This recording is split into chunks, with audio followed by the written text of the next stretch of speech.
What to do, ugly dude? It's the Feldmeister here. Today's video, we're talking about a legendary acid trip. One I'll probably never forget. So let's dig right into it. This is midsummer of 2017. It's around 10:30 at night, and I'm chilling at the homie T-Mac's house. We decide, we're trying to trip this night. So we hit up the plugs. One's a dude, one's a chick. The dude, we're going to call him John, and the chick, we're going to call her Judy. So John's acid is always better. Judy's is okay. It's never bad. It's just not as good quality as John's. So we hit up John first. We wait around. It's around 11 o'clock at night now. John don't hit us back, so we text Judy. And Judy immediately opens up the Snapchat, and she's like, yo, what's up? Before we even finish the sentence. So we tell her we need 4 tabs of acid. 2 for me, 2 for my boy. Now, Meredith's acid, I'd say it's around 100 UGs to 150 UGs. It's never some crazy, insane shit. Her acid trips are always really mellow and visuals are nice. It's never too intense. So we text her, yeah, we want them. So it's about a 20-minute walk to her house. So we get there, we text her on Snapchat.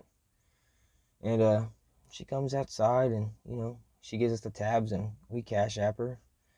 And I think she gave us a deal. I think we only paid like $7 a piece for them because we've been buying off her for a while. So we get those and we cash app her the money and we take the 20-minute walk back to his house. So it's around, I'd say 11:40 at night now. We start pre-rolling blunts, setting music, turning on trippy lights and stuff, getting the trip set right.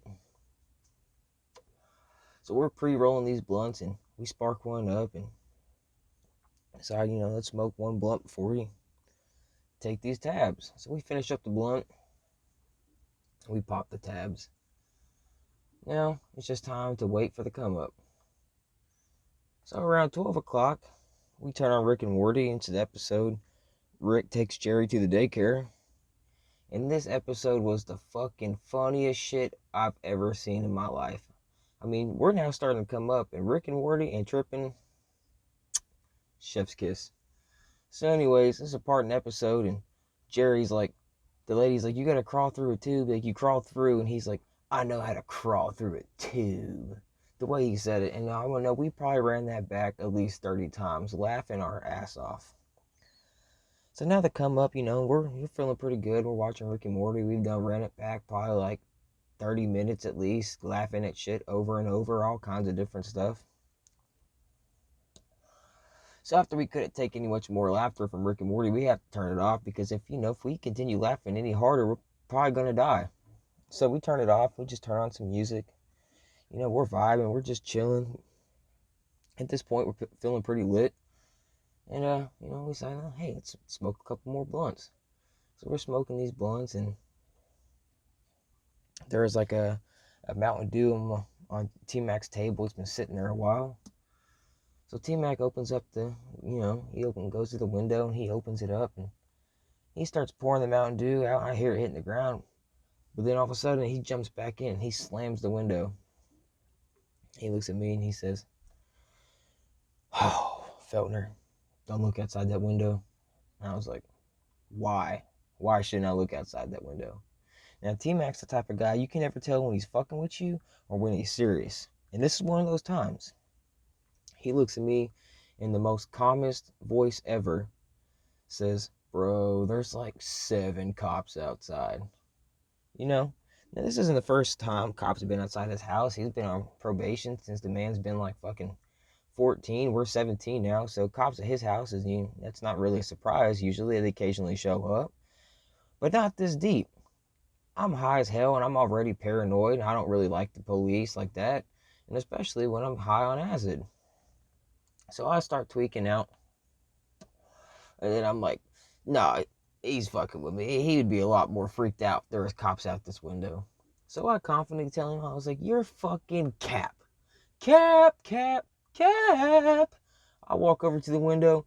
I lift it up with such confidence and stick my head out, only to see about 7 or 8 policemen looking up at me, looking at the window at them.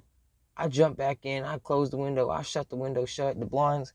I'm sitting there thinking, oh my God, they have to be here for us because, that seemed like the reasonable thing to think while I was high on acid, that they could only be there for us and nothing else. Nobody else in the street could have possibly done something wrong. Just they were here because they knew we were tripping and he was on probation and they were going to come in and fuck us. So we're starting to try to hide stuff because you don't know if it's a probation officer and they're coming to search the house or what. So we start putting everything up. We're hiding the bag and stuff, and we're tripping out at this point. We're trying to look out the window and without seeing them, without them seeing us. My bad, y'all. I'm fucking zooty right now. So we get out there and we're trying to hide stuff all around the house and like make sure everything's put up. And Granny is sitting there telling us, cops outside, cops are outside, and Granny's a real one. But anyways, we hide all the shit, but we never hear a knock at the door. So eventually we look out and the cops are getting in the cars and they all leave and we feel like dumbasses because we was sitting there tweaking out for no reason. Then, before they leave, I had the bright idea. Let's go out there and ask why they're here. I'm tired of tweaking out and I want to know why they're here. So I look at T-Mac and I was like, yo, bro, let's just go out there and ask them what the fuck they want. He laughs at me and points in my face and says, I'm not going to lie, that is the stupidest idea you ever had. And he could tell I was serious. Then I started thinking about it. Then I realized, wow, that was a really fucking stupid idea and I'm glad I didn't pull through with that. Because I probably would have went to jail that night. They would have looked in my eyes and seen how fucked up I was and been like, oh, insane asylum to this boy. He is nuts. He's lost it. Fucking bonkers. So anyways, we're going back upstairs and we watch all the cops leave after I decided, I'm not going to go out there and ask them what the fuck they're doing here because that would be a really bad idea. And we'll start chilling again. And at this point, it's around 3 o'clock in the morning, I'd say. We're sitting there, we're feeling pretty good, we're calmed down. We don't feel like the cops are coming in to get us anymore. We got a couple pre-rolls left. We're just listening to music. So later on that night, not much really happened on that point, for a couple hours. So 5 o'clock rolls around and I'm a coffee fiend and I know Dunkin' Donuts opens up at 6. And it's about a 40-minute walk there. So I asked my boy T-Mac, I'm like, yo, you want to wait a little bit, start walking up to Dunkin', maybe smoke a couple blunts on the way, smoke a couple blunts in the parking lot. He's like, yeah, that sounds cool. So we expected to leave around then. Little did we know, we lost track of time and started laughing and doing weird shit two dudes do on acid and God who knows what we was talking about. It was around 5 a.m. I was like, oh, yo, I need to get walking to Dunkin'. So I start walking, he's walking with me. The sun's coming up and we're not really high at this point anymore, but we're not sober either. So I thought, and or so I thought we wasn't high. My bad. So we're walking through this little parking lot, and next thing I know, T-Mac starts swatting his head like a crazy person. I mean, he's screaming bloody murder. He's saying, ah, ah, ah. So I start laughing. I'm like, oh, he's tweaking. Then all of a sudden, I feel something get stuck in my hair. So I start smacking my head and I start screaming. T-Mac's all mad. He's like, bro, fuck you trying to say I'm a fucking tweak. It was a hummingbird. We got attacked by a hummingbird high on acid. I thought he was tweaking. Then it attacked me. He got mad, said, because, I accused him of tweaking out. He's like, I ain't a fucking tweak. And I was like, damn, bro, my bad. I shouldn't have accused you of being a tweaker because I definitely got revenge on that. So after that, our heart was racing. We get inside the Dunkin' Donuts. We're getting about to walk in the lobby. And T-Mac looks at me and he says, bro, I can't order this. Like, there's no way I'm going to be able to order the coffee. Like, there's no way.